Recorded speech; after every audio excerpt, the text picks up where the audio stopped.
Good evening, wood butchers. Okay, so my experience with pocket holes is they're good and they're not. One of the challenges is how do you line it up? Well, they do sell these clamps, and I've always had some mixed results with it. Yeah, they kind of clamp together, but when you clamp this hole up here, this one doesn't line up, and we all know that when you're hitting with a pocket screw, if you really crank it tight, it changes the angle of the joint. So I'm a bit of a neurotic fool, and I don't like my joints to be more than maybe a 64th of an inch. This one's maybe a 32nd. I don't know if you can see that, but man, it's driving me nuts. And I've always driven the screw. I'm kind of stuck with it now. I'll be fine with that once it's in a cabinet. But what I do like to do is use clamps. And if you look at one of my previous videos, these guys are cheap and they provide some of the best clamping force around. And they're light. I have some big parallel clamps. They'll crank down on anything, but dang, they're heavy. So what I do is I clamp right across the joint, use my little dead blow hammer. I'm not fancy enough to have a wooden mallet thingy, but this thing does really good. I don't know, this is a pound. My 2-pound broke, so I'm stuck with this one. So that's what I do. I line it up, get it nice and tight, clamp it hard, drive the screw, move my way up one by one by one, and adjusting as we go. And by the time we get to the top, we can get a pretty darn solid and square joint. A few taps with a hammer here, a bit of a tightening with the clamp there, and we're good to go. Anyways, just my stuff, the way I do it. Hopefully that might help you a little bit when you're doing your setups with these pocket holes. So the next part is the shear web. So I have it, it's within square by 1/32, maybe a 64th of an inch diagonally. For whatever reason, it doesn't quite line up exactly right at the top. I'm not 100% sure on that. Maybe it's a variance in the thickness on each piece. There seems to be some variance in this plywood. It's not it's just standard construction grade. Anyways, I think I put enough pocket holes to hold everything together. That between the other stuff, it's gonna work out pretty good. Now to get screwing. Oh my God, there's lots of holes to do. Oh, I also scribed on the sides and the bottom, sort of where the center of that web should sit. And that way I can kind of keep it going. We all know that plywood has a bit of a bias and a little bit of a warp to it. So hopefully this will help to keep everything in line as I'm getting it all done up. Let's see what happens.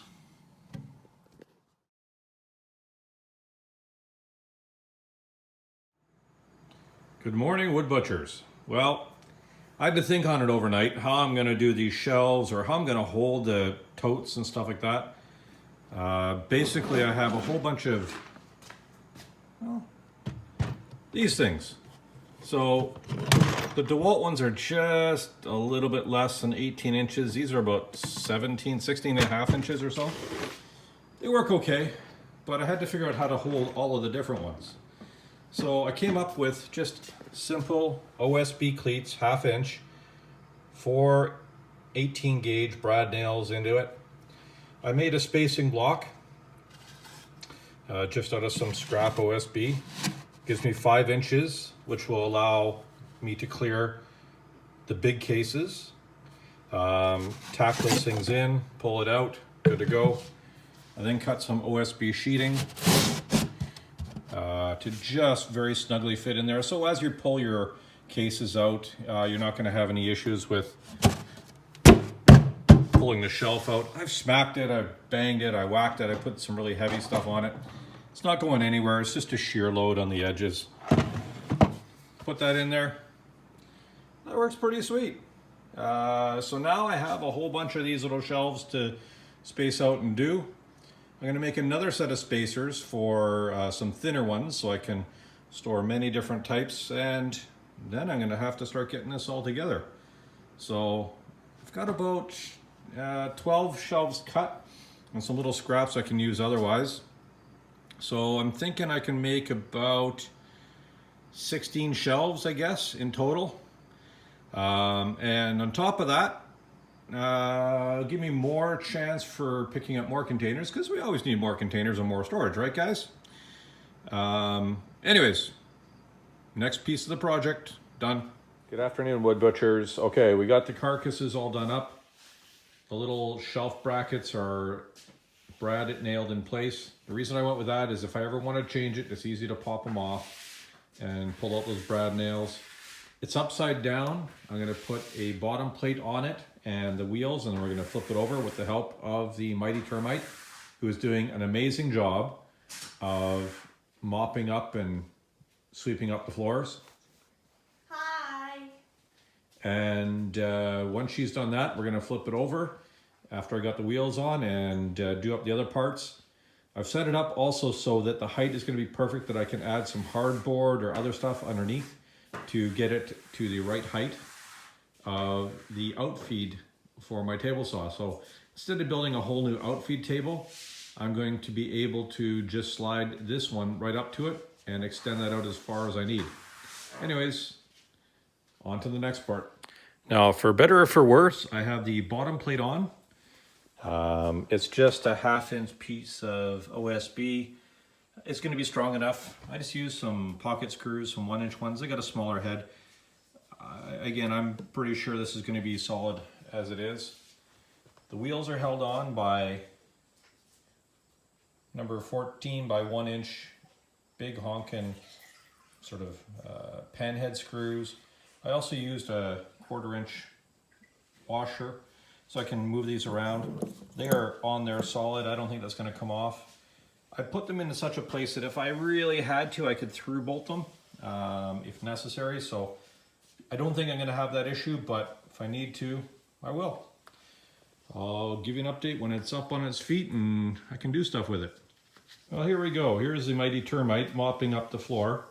When it was built, the builder was a bit challenged. It rained like crazy and it was muddy as heck, and the guys came in here for shelter, and I thought I scraped all the mud off, but nope, not at all. So termite's been mopping it up, and big buckets of dirty, yucky, muddy water. So This is so much fun, yay! and she's enjoying it so much. Ha Mainly because she's hoping to get money out of it. Oh well. Oh, it's all done. So it's not as fancy as some of them out there. I don't have the T-tracks and the bells and whistles, but hey, this thing took me only about 1/2 a day. Would have been faster if I hadn't screwed up a bunch of cuts and I wasn't trying to clean everything up as I was going along either. Look, the termite did a great job of mopping everything up. We moved everything over. This whole shelving unit pushes all the way to the wall, so I can expand this out if I need to. Kind of neat. It worked out good, but I got a place for my little portable compressor. I got a whole bunch of spaces for those things. If we spin it around, and I got a bunch in there. Most of them are empty right now, but that works pretty darn good. I'm excited about this. Makes access everything really easy. I left maybe 2.5 inches on this side, a little bit more on that side. That allows me to basically clamp anything on the edge of the table. Oh, and one other thing, let's go grab a level. If you remember in the first video how we had maybe about 1/4 inch on the inside. I haven't checked this yet. I haven't looked at anything yet, but if I look at this, I got a couple millimeters there, maybe 1.5 millimeters. Maybe a little bit of crown in the middle. I could probably shim that out with some paper or stuff like that and make this pretty flat. For me, it's good enough. I'm not gonna wiggle and niggle too much. If I build anything on it, it's not gonna be that flat anyway. So I'm happy. I got more storage. I cleaned up the shop. Hopefully you guys get some ideas out of this one. Otherwise, keep on butchering that wood, guys.